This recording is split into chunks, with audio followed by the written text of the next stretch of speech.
また来るからね。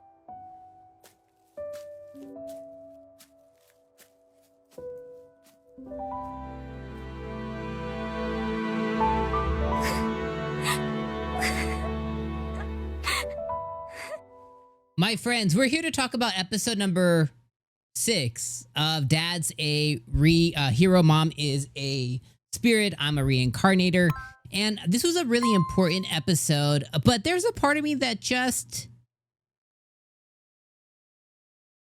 like, it was just okay. Like, it wasn't like I was like, oh my god, like, let me tell you about Dad is a Hero, episode 6. Like, I wasn't running to my wife or my kids or you guys to be like, oh my god, let me tell you about this episode. It was just, hey, watch the episode. It's totally fine. Now, I do think that it established some things, right? We found out that the king and the daughter of the king, which was the piggy girl, they both got banished to another land. That was really important.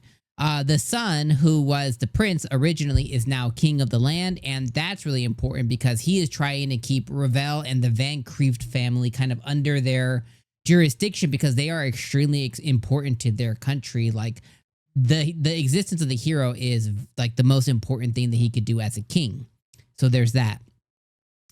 It established the curse, right? We found out more about the royal family's curse, and as I re-explain it, because you watched the episode to you, it all sounds very interesting on paper, but like watching it, I was just like, it's fine. Like, it wasn't bad. It was fine. It was a fine episode.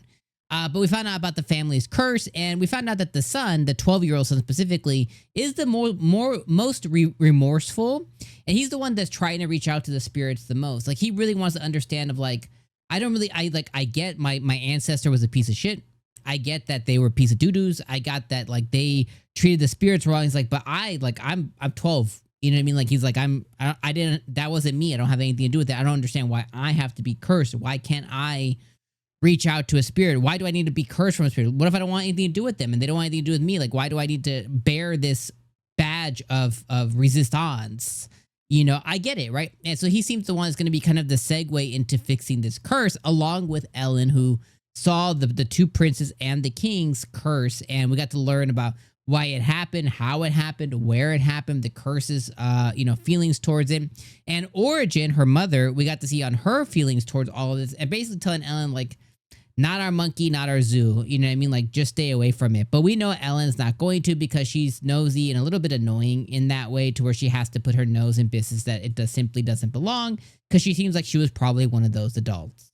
And if you don't know, you'll probably come across an adult who is always in your business and you're like, just get the F away from me. Like, this has nothing to do with you. Those people are annoying, and that's the type of adult that she was, and that has translated into the type of kid she is. So overall, like I said, I think the episode was fine. You know what I mean? Like, there was a lot of setup.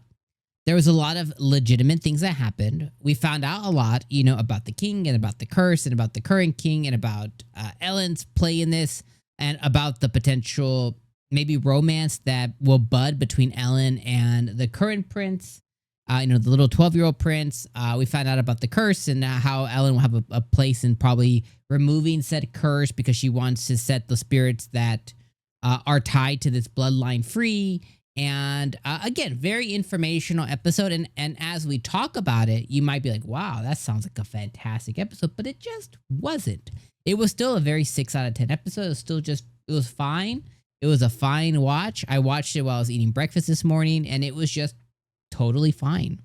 And that's kind of how I feel about the show overall. It has had some ups.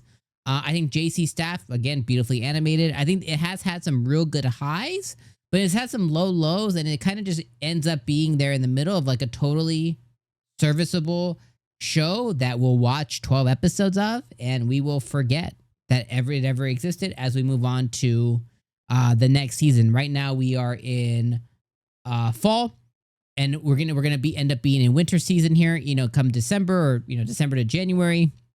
No, December. In December, we'll end up being in winter anime, for the next 3 months, and we'll just forget about this show even existed. Like, I highly doubt someone in January is gonna be like, oh, let me tell you about Dad's a hero, Mom's a spirit, I'm a reincarnator, it was one of the best. Like, it's just not gonna happen. And I think we just have too many shows like that just have no staying power whatsoever, right? Like, I think that there's just so many shows, And even another one that we reviewed yesterday, Banished Court Magician. Totally fine, serviceable, decent watch. Another show that is just going to come and go and just end up being, a show that nobody talks about, after winter comes. You know what I mean? So that's kind of my take. That's where I'm at right now. Unfortunately, there was a lot of big feelings about summer anime this season. But at the end of the day, guess what? I'm still, if someone's going to ask me what to watch this year, what should I watch from this year? I'm going to tell them Fragrant Flower if you like romance. I'm going to tell them watch, My Dress Up Darling. That was during the summer. Or, Dandadan or the Rising of the Shield Hero, right? Or if we want to think about like, brand new anime, I might say like, oh, well, maybe give Water a Magician, maybe give that a watch, and that came from summertime, or if we're going to talk about earlier in the year, like maybe in springtime, right? I think Evil Lord of our Intergalactic Empire is a show that I'm still thinking about, right? Like that's still like one of the best shows of the season. Or if you want something lighthearted, Two Perfect Saint was pretty good. Like, these are these shows that have these staying power, but these ones are just not it. All right, I've gotten too far off the path. Let me know what you guys thought about this episode in the comments down below. I think this was a 6 out of 10. It was totally fine episode. Nothing, not doing anything extraordinary or bad per se. Just totally fine. All right, I'll see you guys next week for episode 7 as we wrap up the last few episodes of the season, which is crazy to think. Peace.